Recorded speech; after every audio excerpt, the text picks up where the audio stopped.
तो हेलो बच्चों, और आपका स्वागत है हमारे चैनल न्यूक्लियोफिलिक सेंटर पर। तो जैसे कि प्रीवियस लेक्चर में हम लोगों ने नॉन मेटालिक कैरेक्टर के बारे में डील किया था और उस लेक्चर में मैंने अच्छा से समझाया था कि नॉन मेटालिक कैरेक्टर क्या क्या चीज़ पर डिपेंड करता है, क्या ट्रेंड्स फॉलो होता है, down A group, across a period. हम लोग सब चीज़ आराम से उसमें बात किए थे। तो इस लेक्चर में अब हम लोग आगे बढ़ेंगे और पढ़ेंगे केमिकल रिएक्टिविटी के बारे में।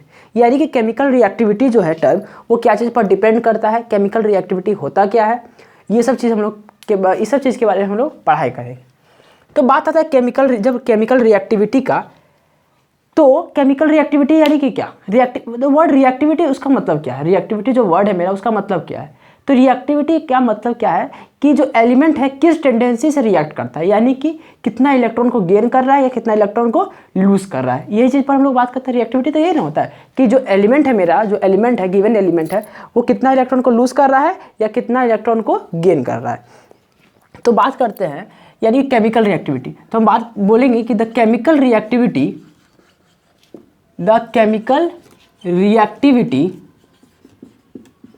क्या बोल रहे हैं हम लोग कि the chemical reactivity depends upon क्या चीज पर डिपेंड कर रहा है, डिपेंड्स अपॉन द टेंडेंसी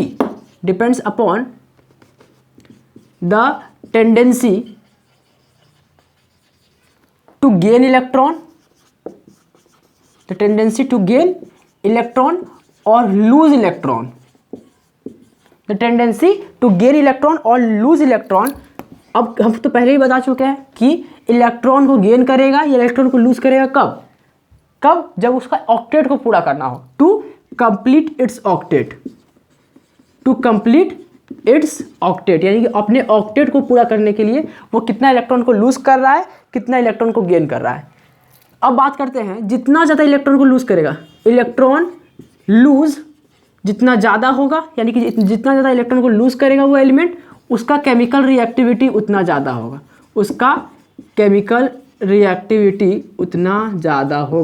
यानी कि हम कह सकते हैं कि अब देखिए इलेक्ट्रॉन को लूज कौन करेगा, तो इलेक्ट्रॉन को लूज करेगा आपका मेटल। इलेक्ट्रॉन को तो लूज मेटल ही करते हैं, तो हम लोग लिखेंगे कि मेटल जो है वो मेटल जो जितना ज़्यादा इलेक्ट्रॉन को लूज करेगा, मेटल जो है इलेक्ट्रॉन को जितना ज़्यादा लूज करेगा उतना ज़्यादा उसका केमिकल रिएक्टिविटी क्या होगा, आपका ज़्यादा होगा। ठीक है। और नॉन मेटल जो है आपका इलेक्ट्रॉन को जितना ज़्यादा गेन करेगा, उतना ज़्यादा उसका केमिकल रिएक्टिविटी होगा, तो समझ रहे हैं आप लोग। हाँ, देखिए बच्चों, ऐसा मतलब कि बहुत सारे स्टूडेंट सोचते हैं कि अभी तो लॉकडाउन लगा हुआ है, क्या पढ़ने से फ़ायदा है, क्या पढ़ने से नहीं फ़ायदा है। लेकिन एक बार सच्चाई बताया जाए तो यदि मैं खुद का बात करता हूँ तो ऐसा नहीं हो कि मैं एकदम परफेक्ट हूँ। कोई भी यहाँ पर परफेक्ट नहीं है बच्चों, कोई भी यहाँ पर जितना भी है कोई भी यहाँ परफेक्ट नहीं है। सब आप लोग मेरे जितना भी छोटा भाई बहन है, या मैं खुद अपना बात कर रहा हूँ, कोई भी यहाँ परफेक्ट नहीं है। मैं खुद अपना एक डेली टारगेट बनाता हूँ और कुछ दिन में मैं अपने रूम का भी वीडियो बना करके दिखाऊंगा कि कैसा मेरा रूम लगता है। मेरा कुछ अलग से भी किताब होते हैं जो मेरा एक अलग तरह का एग्ज़ाम है उसका तैयारी के लिए। और इधर ही मैंने अभी जस्ट NDA वाला एग्ज़ाम दिया है, NDA जो 1 है 2021 वाला एग्ज़ाम मैंने दिया है, जिसका रिजल्ट शायद कुछ दिन में ही आ सकता है, हो सकता है आ जाए। अब जब अभी आए, आजकल 10 दिन में 5 दिन में अब रिज़ल्ट आने वाला है। तो हम लोग खुद बच्चों एकदम मतलब कि अपना लगे हुए हैं चारों तरफ से। तो इसीलिए ऐसा नहीं है कि लॉकडाउन है तो हम लोग को नहीं पढ़ना है, या लॉकडाउन है तो कुछ काम नहीं करना है। कुछ लोग मैं अपना घर के बगल में देखता हूँ, या कुछ मेरे अपने कज़न ब्रदर्स हैं, या कज़न ब्रदर का बात तो नहीं कर सकते हैं, क्या करते हैं, दिन रात गेम खेलते रहते हैं। PUBG हो गया, फ्री फायर, इस सब से बस बच्चा आपका लॉस है, कुछ फ़ायदा नहीं है इससे, कुछ फ़ायदा नहीं है इन गेम से। ये आपको क्या कर रहे हैं, बस एक तरह से आपको डिस्ट्रैक्ट कर रहे हैं, आपको अपने गोल से दूर ले जा रहे हैं, आपको अपने गोल से बस दूर लेकर जा रहे हैं। इसीलिए बस पढ़ाई कीजिए, पढ़ाई पर कंसंट्रेट कीजिए, जो काम आप करना चाह रहे हैं अपनी लाइफ में, जिस तरह से आप आगे बढ़ना चाह रहे हैं उस चीज़ पर आप कंसंट्रेट कीजिए। इससे क्या होगा कि आपको एक अंदर से मोटिवेशन आएगा कि नहीं। अब आप खुद सोच लीजिए, एक बात आपको मैं बताता हूँ। मैं जिस दिन ना क्या बोलते हैं, मैं जिस दिन अपने अंदर से नहीं, मैं बहुत सारा काम कर रहा हूँ, मैं वीडियो बना लेता हूँ या मैं अपना पढ़ाई करते रहता हूँ, तो उस दिन जब मैं रात में सोता हूँ तो एक अंदर से अलग सा मतलब कि खुशी मिलता है कि नहीं आज कुछ अचीव किए हैं, आज हम अपने लेवल पर थोड़ा सा ग्रो किए हैं, ठीक है। और जिस दिन हम वीडियो नहीं बनाते हैं, जिस दिन मेरा कुछ मतलब कि कुछ ऐसा हो जाता है कि वीडियो नहीं बन पाता है, या अपने उस अंदर के जो एक अंदर में एक मन होता है कॉन्साइंस, वो बोलता है कि नहीं आज हमको वीडियो नहीं बनाना, एक आलसीपंती, यानी नहीं आज हम लोग को नहीं पढ़ना है, आज हमको नहीं पढ़ाना है, तो उस दिन है ना, दिन भर तो आप इन्जॉय कीजिएगा, इधर उधर काम करके फालतू काम करके हम लोग जो है इन्जॉय कर लेते हैं। लेकिन जब हम लोग क्या बोलते हैं आपका कि जब रात में सोने लगिएगा तो आपको एक अंदर से खुद से फीलिंग आया कि यार आज मेरा एक दिन बर्बाद हो गया, यानी कि एक मेरा 24 आवर वेस्ट हो गया, मेरा 24 आवर का वेस्ट हो गया। जबकि वही आप पढ़िएगा, वही जब हम लोग पढ़ते हैं तो हम लोग खुद से एक अंदर से मोटिवेशन आता है, नहीं यार हम आगे बढ़ रहे हैं अपने लाइफ में, हम अपने लाइफ में आगे बढ़ रहे हैं, हम कुछ कर सकते हैं अच्छा। इसलिए मतलब कि रोज़ ज़रूरी नहीं आप 15 घंटा पढ़िए, 16 घंटा पढ़िए, कोई नहीं कहता है 10th में आपको 16 घंटा नहीं पढ़ना है बच्चों, बस आप 6 घंटा ही पढ़िए, 6 आवर ही पढ़िए, 4 आवर ही पढ़िए, लेकिन रोज़ कंसिस्टेंसी ज़रूरी है। Consistency is the key of success. आप कितना भी टीचर्स को सुन सकते हैं, कितना भी टीचर को सुन सकते हैं। अमन धत्रवाल भैया हैं, he is also great motivation for me. Himanshi ma'am है, वो भी मेरी ग्रेट मोटिवेशन है। दिस आर द यार, ये लोग एक कम एज में बहुत बड़े चीज़ को फोड़ चुके हैं। इसलिए क्या हम लोग एक अंदर से मोटिवेशन आता है यार, क्या ये लोग यदि इतना अच्छा कर सकते हैं तो हम लोग क्यों नहीं कर सकते हैं। बस अपना कर्म करते रहिए बच्चों, अपना कर्म करना ज़रूरी है, फल का चिंता यहाँ नहीं करना, बस अपना कर्म करते चलिए, ज़रूर आपको सक्सेस मिलेगा। मैं भी यही चीज़ कर रहा हूँ। तो चलिए हम लोग इसी पर अब बहुत जो आगे बढ़ गए, तो चलिए हम लोग फिर से पढ़ाई की ओर मूव करते हैं।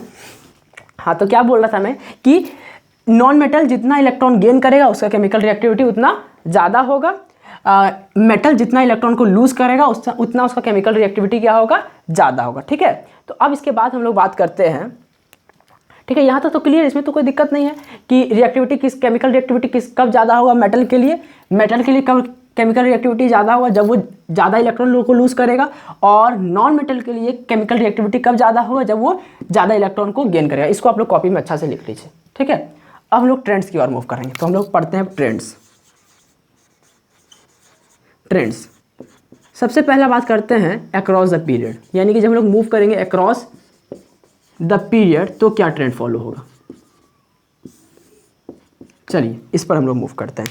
तो हम लोग ले लेते हैं आपका थर्ड पीरियड के एलिमेंट्स को लेते हैं। सबसे पहले थर्ड पीरियड के एलिमेंट्स को लेकर के क्लासीफाई करते हैं,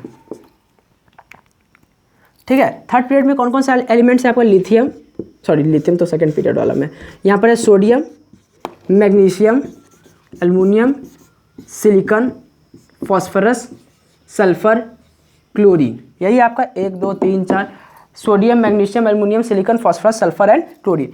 जब हम लोग अक्रॉस द पीरियड मूव करते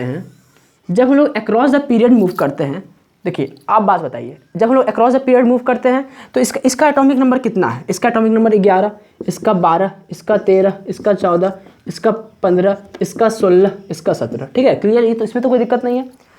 इसका इलेक्ट्रॉनिक कॉन्फ़िगरेशन कोई लिखना चाहे तो इसका इलेक्ट्रॉनिक कॉन्फ़िगरेशन कितना होगा बच्चों। इसका इलेक्ट्रॉनिक कॉन्फ़िगरेशन आपका होगा 2,8,1 होगा कि नहीं होगा, 2,8,1 होगा, ठीक है। इसका लिखना चाहे तो कोई तो 2,8,2, इसका कोई लिखना चाहे तो 2,8,3, इसका लिखना चाहे तो 2,8,4, इसका कोई लिखे तो 2,8,5, इसका हम लोग लिखते हैं तो कितना आएगा 2,8,6, इसका लिखेंगे तो 2,8,7 होगा कि नहीं होगा। यानी कि आप देख सकते हैं सब जितना भी एलिमेंट, जब हम लोग अक्रॉस द पीरियड मूव करेंगे तो देखिए सब में सेल नंबर बराबर, यानी कि जब हम लोग अक्रॉस द पीरियड मूव करते हैं हम लोग लिख सकते हैं कि नंबर ऑफ सेल्स क्या आपका कांस्टेंट है, यानी कि हम लोग सेल नंबर पर बात नहीं कर सकते हैं। लेकिन जब हम लोग इधर मूव करते हैं तो आप देख सकते हैं प्रोटॉन यहाँ 11, इधर 12, 13, 14, 15 लाके 17 तक, यानी कि प्रोटॉन का नंबर तो बढ़ रहा है। यदि प्रोटॉन बढ़ रहा है यानी कि पॉजिटिव चार्ज बढ़ रहा है तो मेरा एक बात तो कंफर्म है, हम लोग न्यूक्लियर चार्ज बढ़ेगा कि नहीं बढ़ेगा। जैसे हम लोग अक्रॉस द पीरियड मूव करेंगे, नंबर ऑफ प्रोटॉन बढ़ रहा है यानी कि न्यूक्लियर चार्ज एटम के अंदर बढ़ रहा है। यदि मेरा न्यूक्लियर चार्ज बढ़ रहा है, ठीक है, न्यूक्लियर चार्ज यदि बढ़ रहा है तो आप बताइए न्यूक्लियर चार्ज यदि बढ़ेगा तो इससे क्या फ़ायदा है। यदि मेरा न्यूक्लियर चार्ज है कि बढ़ रहा है, यदि न्यूक्लियर चार्ज बढ़ रहा है तो जो न्यूक्लियस है आपको इलेक्ट्रॉन को एकदम बहुत ज़्यादा अट्रैक्टिव फोर्स से खींचेगा।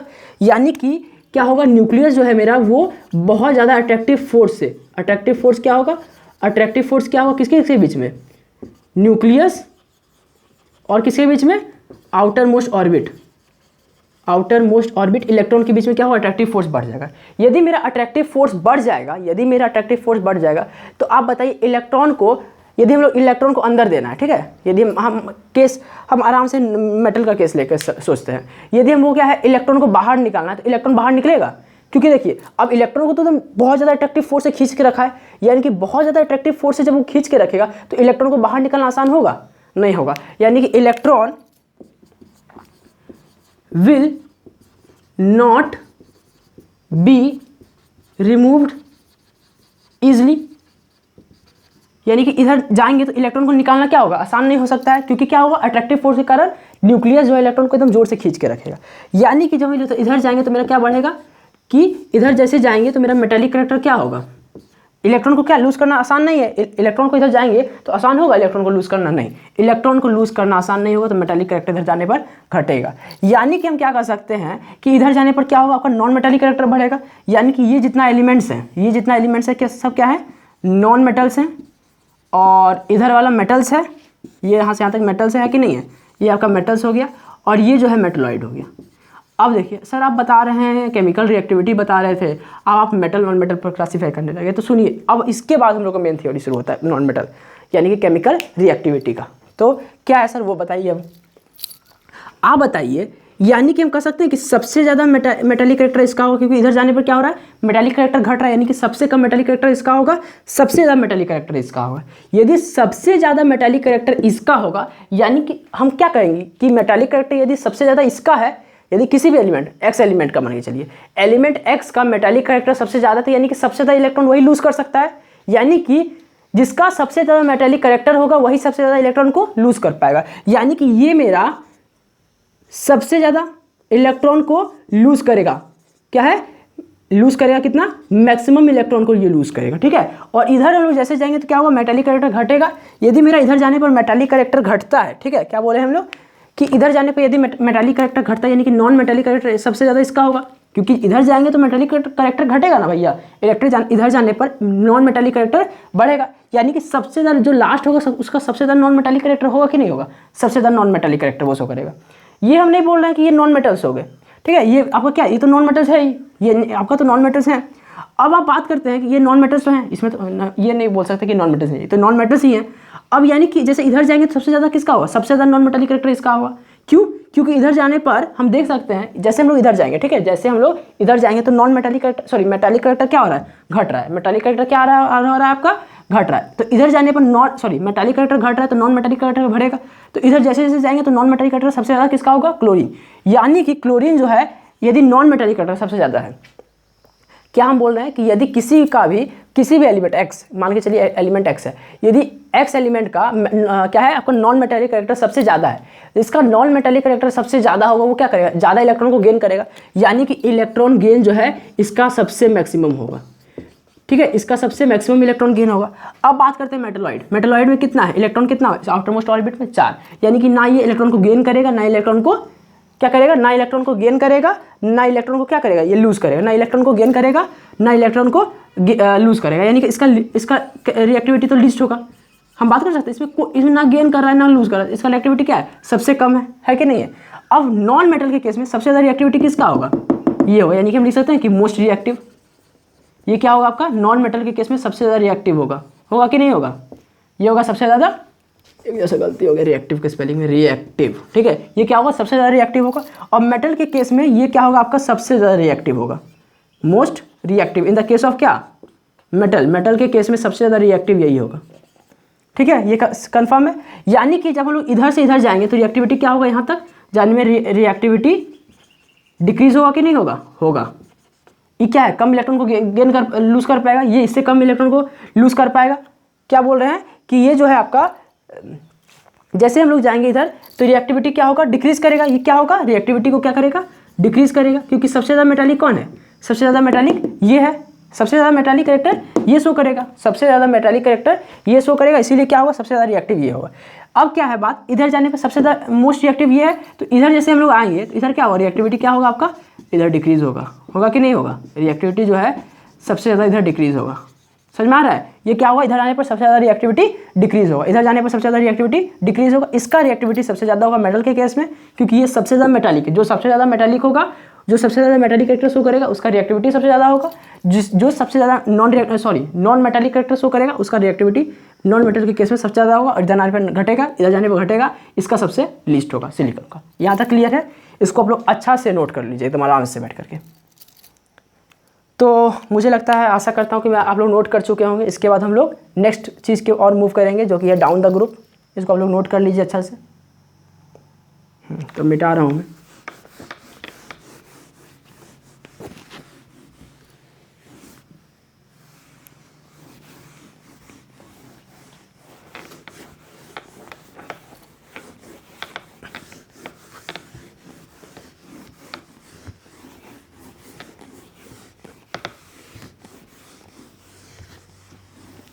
चलिए मिट गया। अब सेकेंड नंबर 2 क्या है आपका, अक्रॉस द पीरियड तुम लोग पढ़िए। अब down the group,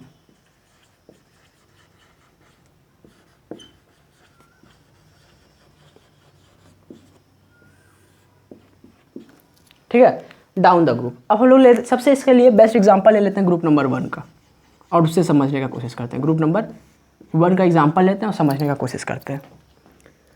hydrogen, lithium, sodium, potassium, rubidium and caesium, है कि नहीं है। तो जैसे हम लोग नीचे जाएंगे ग्रुप में, हम लोग जैसे ग्रुप में नीचे जाएंगे, यानी कि ग्रुप में जैसे जाएंगे तो सबसे पहला बात एटॉमिक साइज बढ़ेगा और न्यूक्लियर चार्ज बढ़ेगा, दोनों बढ़ेगा। जैसे हम लोग नीचे जाएंगे तो नंबर ऑफ प्रोटॉन भी बढ़ेगा भैया, और मेरा एटॉमिक साइज भी बढ़ेगा, ठीक है, एटॉमिक साइज भी बढ़ेगा और नंबर ऑफ प्रोटॉन्स भी क्या होगा, बढ़ेगा। जैसे हम लोग नीचे जाएंगे तो एटॉमिक साइज भी बढ़ेगा और न्यूक्लियर चार्ज भी बढ़ेगा, ठीक है, ये समझ में आ गया। यानी कि न्यूक्लियर चार्ज भी बढ़ेगा और एटॉमिक साइज भी बढ़ेगा, समझ में आया। लेकिन जैसे हम लोग नीचे जाएंगे तो एटॉमिक साइज बहुत ज़्यादा बढ़ना शुरू हो जाएगा। अब बात आता है क्यों सर बहुत ज़्यादा क्यों बढ़ेगा, क्योंकि number of cell successively increases.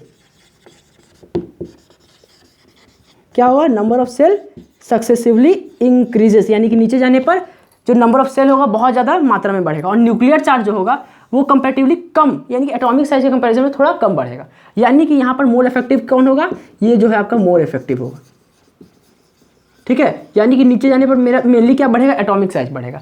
यदि एटॉमिक साइज बढ़ेगा तो डिस्टेंस बिटवीन न्यूक्लियस और क्या बोलते हैं आउटर मोस्ट ऑर्बिट के बीच में डिस्टेंस बढ़ेगा ना आराम से, यानी कि दोनों के बीच में डिस्टेंस क्या होगा, बढ़ेगा। हम लोग क्या लिख सकते हैं, डिस्टेंस बिटवीन किसी के बीच में, distance between nucleus and outer most orbit, और किसके बीच में, न्यूक्लियस के बीच में डिस्टेंस क्या होगा, बढ़ेगा। यदि डिस्टेंस बढ़ा तो अट्रैक्टिव फोर्स क्या हो जाएगा, दोनों के बीच में कम हो जाएगा। दोनों के बीच में डिस्टेंस बढ़ जाएगा तो अट्रैक्टिव फोर्स क्या हो जाएगा, अपने आप कम हो जाएगा, होगा कि नहीं होगा। दोनों के बीच में डिस्टेंस बढ़ गया, दो आदमी दोनों अलग अलग जगह रहने शुरू हो गया, ठीक है, क्या बोलते हैं दो आदमी दोनों अलग अलग जगह रहना शुरू हो गया। यानी कि मतलब कि आप देखिए, आप अभी क्लास 10 में हैं। अब हम सीधा एग्जांपल देते हैं, आप जब क्लास 10 में रहिएगा तो आपके क्लास में जैसे कोई लड़का है, सभी लड़का है चुन, और कोई लड़की है, उसको उस लड़की से प्यार हो जाता है, ठीक है।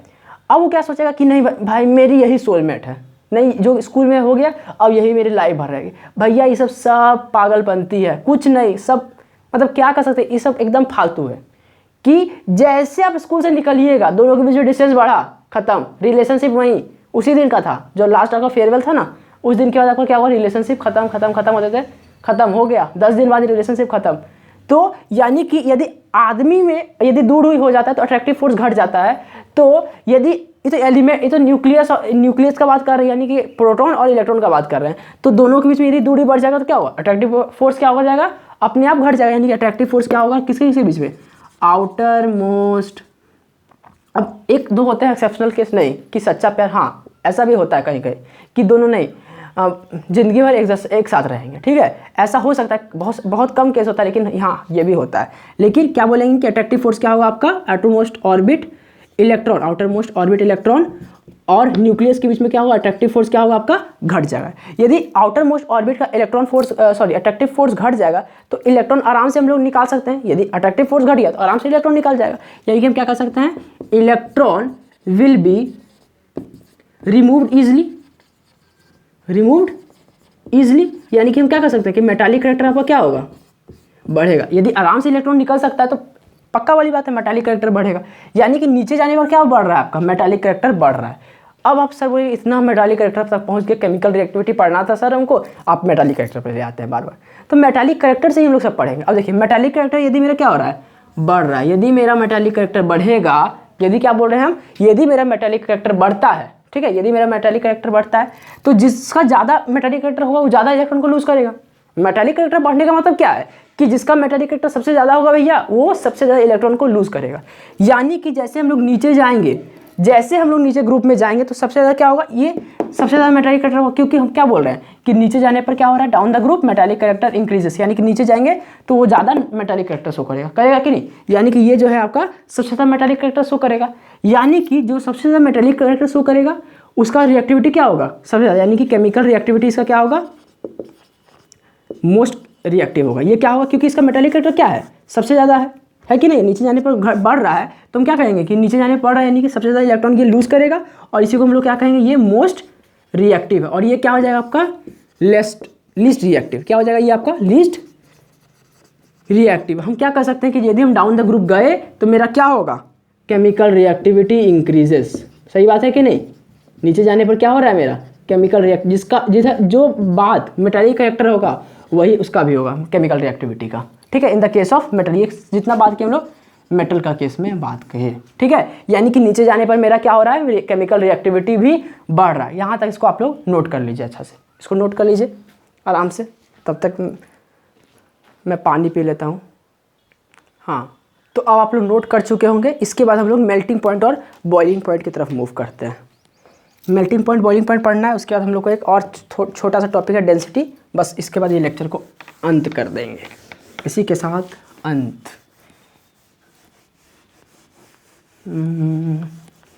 तू मेरी जिंदगी है, तू मेरी जिंदगी है, तू ही मेरी पहली ख्वाहिश, तू ही आखिरी है तू। देखिए यही मेरी पहली ख्वाहिश है और यही मेरी आखिरी भी है।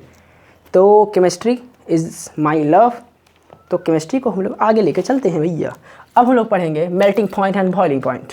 क्या पढ़ना है हम लोग को, melting point and boiling point के बारे में, कि क्या ट्रेंड होता है मेल्टिंग पॉइंट और बॉइलिंग पॉइंट। ये बस आप लोगों को ट्रेंड पढ़ लेना है इसका, और कुछ नहीं पढ़ना है, काम खत्म हो जाएगा। तो देखिए ये दोनों एक साथ हैं। अब हम लोग बात करते हैं पहले मेल्टिंग पॉइंट बॉइलिंग पॉइंट का, down the group, down a group का। यदि हम लोग ग्रुप में नीचे जाते हैं तो क्या होगा, डाउन ए ग्रुप। यानी कि जब हम लोग इन द केस ऑफ, पहले मेटल का बात कर लेते हैं। मेटल के केस में क्या होगा, जब हम लोग नीचे जाएंगे ग्रुप में। अब तो आप लोगों को यहाँ तक क्लियर है कि जैसे हम लोग नीचे जाएंगे ग्रुप में तो एटॉमिक साइज बढ़ेगा, क्योंकि नंबर ऑफ सेल ज़्यादा बढ़ रहा है। यानी कि एटॉमिक साइज सबसे ज़्यादा पहले बढ़ेगा न्यूक्लियर चार्ज के कंपैरिजन में। यदि एटॉमिक साइज बहुत ज़्यादा बढ़ेगा, यदि मेरा एटॉमिक साइज जो है वो बहुत ज़्यादा बढ़ेगा, ठीक है, एटॉमिक साइज बहुत ज़्यादा बढ़ेगा, यानी कि उसको हम लोग कंपेरेटिवली ज़्यादा आसानी से हिट कर सकेंगे। क्योंकि देखिए न्यूक्लियस जो है और आउटर मोस्ट ऑर्बिट के बीच में डिस्टेंस बहुत ज़्यादा हो गया। यदि किसी का सरफेस एरिया बढ़ जाएगा तो हम लोग आराम से हिट कर सकते हैं या मेल्ट भी कर सकते हैं। यानी कि क्या होगा, नीचे जाने पर मेल्टिंग पॉइंट क्या हो जाएगा, आराम से कर सकता है। यानी कि क्या हो जाएगा, बॉइलिंग पॉइंट घटेगा। नीचे जाने पर क्या है, मेरा बॉइलिंग पॉइंट जो है वो क्या होगा, डिक्रीज होगा। और क्या है, मेल्टिंग पॉइंट भी क्या होगा, डिक्रीज होगा। क्यों, क्योंकि एटॉमिक साइज बढ़ जाता है, इसलिए हम लोग आसानी से उसको क्या कर सकते हैं, मेल्ट कर सकते हैं या बॉयल कर सकते हैं। यानी कि टॉप से जब हम लोग बॉटम जाते हैं, किसके केस में, मेटल्स के केस में। मेटल्स के केस में हम लोग क्या होगा कि मेरा बॉइलिंग पॉइंट और क्या होगा, बॉइलिंग पॉइंट और क्या बोलते हैं मेल्टिंग पॉइंट क्या होगा, डिक्रीज करेगा। समझ में आ गया। इसके बाद हम लोग बात करते हैं नंबर 2 मेटल, नॉन मेटल का। किसका बात करेंगे, नॉन मेटल्स का बात करते हैं। तो जब हम लोग नॉन मेटल्स के केस में नीचे जाते हैं नॉन मेटल में जब हम नीचे जाते हैं तो आप बात कीजिए नॉन मेटल में क्या होगा कि जैसे हम लोग नीचे जाएंगे तो एटॉमिक साइज बढ़ेगा। ये तो बात भैया सही है, ठीक है, एटॉमिक साइज बढ़ेगा कंपेरेटिवली किससे, न्यूक्लियर चार्ज भी बढ़ेगा लेकिन एटॉमिक साइज ज़्यादा बढ़ेगा क्योंकि नंबर ऑफ सेल सक्सेसिवली ज़्यादा बढ़ते चल जाएगा। ठीक है, यदि एटॉमिक साइज बढ़ेगा तो अट्रैक्टिव फोर्स क्या होगा, न्यूक्लियस और आउटरमोस्ट ऑर्बिट के बीच में अट्रैक्टिव फोर्स जो है आपका वो क्या होगा, घटेगा कि नहीं। एटॉमिक साइज बढ़ेगा तो अट्रैक्टिव फोर्स घटेगा, यानी कि अट्रैक्टिव फोर्स घटेगा। यदि मेरा अट्रैक्टिव फोर्स घटता है तो इलेक्ट्रॉन को आराम से निकाल सकते हैं। इलेक्ट्रॉन को यदि हम आराम से निकाल सकते हैं तो नीचे जाने पर क्या होता है, मेरा मेटालिक कैरेक्टर बढ़ेगा। समझ में आ रहा है, मेटालिक कैरेक्टर बढ़ेगा यानी कि नीचे वाला क्या होगा, मेटल्स होगा यूजुअली। इसमें जो है जब हम लोग नॉन मेटल्स की बात करते हैं और ऊपर वाला क्या होगा आपका नॉन मेटल्स होंगे कि नहीं। टॉप में आपका क्या होगा, नॉन मेटल्स होगा, बॉटम में क्या होगा आपका मेटल्स होगा। तो जो मेटल्स होते हैं यूजुअली कौन से स्टेट में होते हैं, सॉलिड स्टेट में होता है। जो नॉन मेटल्स हैं वो यूजुअली क्या होते हैं, शायद लिक्विड फॉर्म में होंगे ना, लिक्विड फॉर्म या गैस के फॉर्म में, लिक्विड फॉर्म में ही होते हैं लगभग। तो यानी कि जब नीचे जा रहा है मेरा तो नॉन मेटल के केस में तो क्या होगा, ऊपर लिक्विड था सॉलिड है, यानी क्या होना चाहिए, मेरा इंक्रीज होना चाहिए। क्या हो रहा है, मेरा मेल्टिंग पॉइंट और बॉइलिंग पॉइंट इंक्रीज हो रहा है। यानी कि हम लिख सकते हैं melting point increases comma boiling point भी क्या हो रहा है, इंक्रीज होगा। समझ में आ रहा है, मेल्टिंग पॉइंट भी इंक्रीज होगा और बॉइलिंग पॉइंट भी। जैसे फ्लोरीन, क्लोरीन, ब्रोमीन, आयोडीन का ही बात कर लीजिए। फ्लोरीन क्या है, नॉन मेटल है, तो इस कौन से स्टेट में पाया जाता है, यूजुअली लिक्विड फॉर्म में पाया जाता है। क्लोरीन जो है आपका वो गैसियस फॉर्म में पाया जाता है। ब्रोमीन जो है आपका लिक्विड के फॉर्म में, ब्रोमीन जो है आपका वो भी फ्लोरीन तो गैस है, फ्लोरीन तो गैस है, गैसियस फॉर्म में पाया जाएगा, लिक्विड फॉर्म में पाया जाएगा। ये क्या होगा आपका, non metals usually gaseous form में पाया जाता है। तो ये गैस है, इधर सॉलिड है, तो यानी कि मेल्टिंग पॉइंट बढ़ा होगा तभी तो ये सॉलिड है तो उसका मेल्टिंग पॉइंट क्या होगा, सबसे ज़्यादा होगा। गैस है उसका मेल्टिंग पॉइंट क्या होगा, सबसे कम होगा। यानी कि नीचे जाने पर क्या हो रहा है, मेल्टिंग पॉइंट और बॉइलिंग पॉइंट दोनों बढ़ रहा है। ये तो आपको लिक्विड हो गया और ये क्या, ये तो मेटल जानवे करते हैं आप। आयोडीन क्या एक सॉलिड है, यानी कि इधर नीचे जाने पर मेल्टिंग पॉइंट भी बढ़ रहा है और बॉइलिंग पॉइंट भी बढ़ रहा है। अब बात करते हैं अक्रॉस द पीरियड। ठीक है, अब देखते हैं अक्रॉस द पीरियड क्या होता है। तो अक्रॉस द पीरियड जब हम लोग लेफ्ट टू राइट मूव करते हैं तो ग्रुप नंबर 14 आपका बैरियर है। ठीक है, ग्रुप नंबर 14 आपका बैरियर है। तो ग्रुप नंबर 1 से जब हम लोग ग्रुप नंबर 14 तक जाते हैं तो मेल्टिंग पॉइंट भी बढ़ता है कॉमा बॉइलिंग पॉइंट भी बढ़ता है। ठीक है, मेल्टिंग पॉइंट भी बढ़ रहा है, बॉइलिंग पॉइंट भी बढ़ रहा है। लेकिन जैसे ग्रुप 14 से ग्रुप 18 तक की तरफ जाएंगे तो ग्रुप 17 की तरफ जाएंगे, यानी ग्रुप इधर बढ़ेंगे, ग्रुप 14 के आगे बढ़ेंगे तो क्या होगा, आपका मेल्टिंग पॉइंट भी घटेगा और बॉइलिंग पॉइंट भी घट जाएगा। इसको आप लोग नोट कर लीजिए आराम से। ग्रुप 14 क्या है आपका, एक बैरियर की तरह काम कर रहा है। इसके आगे जो होगा, इधर से आएगा तो मेल्टिंग पॉइंट बढ़ते जाएगा, घटते जाएगा, और इसके आगे मेल्टिंग पॉइंट और बॉइलिंग पॉइंट दोनों घटना शुरू हो जाएगा। ठीक है, इसको आप लोग नोट कर लीजिए कॉपी में। मुझे लगता है आप लोग नोट कर चुके होंगे तो इसको मैं मिटा रहा हूँ।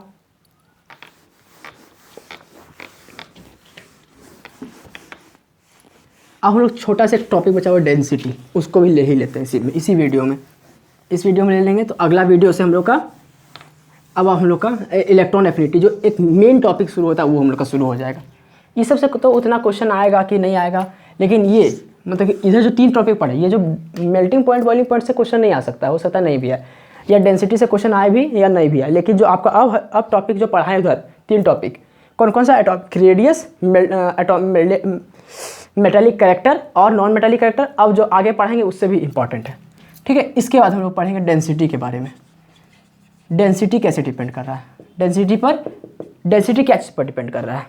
तो डेंसिटी में जब बात करते हैं तो अक्रॉस द पीरियड, सबसे पहले क्या करेंगे, अक्रॉस द पीरियड। जब हम लोग अक्रॉस द पीरियड मूव करते हैं तो क्या असर पड़ता है डेंसिटी पर, क्या असर पड़ रहा है डेंसिटी पर। तो आप लोग इसमें भी वही रूल है, ग्रुप नंबर 14 तक इधर से जाने पर क्या होगा, आपका डेंसिटी इंक्रीज करेगा, यहाँ तक डेंसिटी क्या करेगा, इंक्रीज करेगा। ठीक है, ग्रुप नंबर 14 तक डेंसिटी इंक्रीज करेगा और फिर यहाँ से डेंसिटी क्या होगा, यहाँ पर आकर के डेंसिटी ग्रुप नंबर 14 में आकर के डेंसिटी घटेगा और फिर इधर जाने पर फिर क्या होगा, आपका यहाँ पर आकर के इस जगह पर डेंसिटी क्या हो जाएगा, एकदम कम हो जाएगा और फिर इधर जाने पर डेंसिटी इंक्रीज करेगा। ठीक है, यानी कि बीच में ग्रुप नंबर 14 क्या एक बैरियर की तरह काम करेगा, इसका डेंसिटी क्या हो जाएगा, एकदम कम हो जाएगा, फिर इधर हम लोग आगे बढ़ेंगे फिर डेंसिटी बढ़ेगा। ठीक है, ये आपका अक्रॉस द पीरियड हो गया। अब डाउन द ग्रुप हम लोग बात करते हैं। डाउन द ग्रुप यदि जाएंगे तो क्या असर पड़ेगा। तो डाउन द ग्रुप जाने पर यदि हम लोग डाउन द ग्रुप जा रहे हैं, ठीक है, डाउन द ग्रुप गए यानी कि ऊपर में hydrogen, lithium, sodium, potassium, rubidium, caesium, ये सब हो गया आपका रुबिडियम और सीसियम। ठीक है, तो हम लोग जैसे ग्रुप में नीचे जाएंगे, ठीक है, जैसे ग्रुप में हम लोग नीचे जाएंगे, जैसे हम लोग ग्रुप में नीचे गए, ग्रुप नंबर 1 का सारा एलिमेंट्स है, ग्रुप नंबर 1 में हम लोग जैसे नीचे जाएंगे तो क्या होगा कि आपका मेटालिक कैरेक्टर बढ़ेगा। मेटालिक कैरेक्टर क्या होगा, बढ़ेगा। क्यों मेटालिक कैरेक्टर बढ़ेगा, क्योंकि एटॉमिक साइज बढ़ रहा है कि नहीं, एटॉमिक साइज बढ़ रहा है क्योंकि नंबर ऑफ सेल्स बढ़ रहे हैं। यदि नंबर ऑफ सेल मेरा यदि बढ़ रहा है तो मेटालिक कैरेक्टर क्या होगा, बढ़ेगा। यदि मेरा मेटालिक कैरेक्टर बढ़ेगा तो नीचे जाने पर क्या होगा, मेटालिक कैरेक्टर बढ़ा, यानी कि वो ज़्यादा सॉलिड स्टेट में आएगा। ज़्यादा जो मेटालिक ज़्यादा होता है वो ज़्यादा क्रिस्टलाइन होता है, तो ज़्यादा जो क्रिस्टलाइन होता है उसका डेंसिटी क्या होता है, ज़्यादा होगा ना। जिसका जो ज़्यादा क्रिस्टलाइन होगा मेटालिक कैरेक्टर क्या होगा, नीचे जाने पर बढ़ेगा, यानी कि मेरा जो नीचे जाने पर और ज़्यादा मेटालिक कैरेक्टर बढ़ेगा, यानी कि नीचे जाने पर क्या होगा, मेटालिक कैरेक्टर बढ़ेगा। यदि मेरा मेटालिक कैरेक्टर बढ़ रहा है तो हम क्या कर सकते हैं, क्या बोले, मेटालिक कैरेक्टर बढ़ेगा, यानी कि वो ज़्यादा क्रिस्टलाइन होगा। जो ज़्यादा मेटालिक होगा वो ज़्यादा क्रिस्टलाइन होगा, और जो ज़्यादा क्रिस्टलाइन होगा उसका डेंसिटी क्या होगा, नीचे जाने पर बढ़ेगा। ठीक है, समझ में आ गया यहाँ तक। इसको आप लोग नोट डाउन कर लीजिए, मैं हट जाता हूँ। तो आप लोग नोट कर चुके होंगे। तो बच्चों इसी तरह पढ़ाई करते रहिए और ऑल द वेरी बेस्ट बच्चों, पढ़ाई करते रहिए अच्छा से।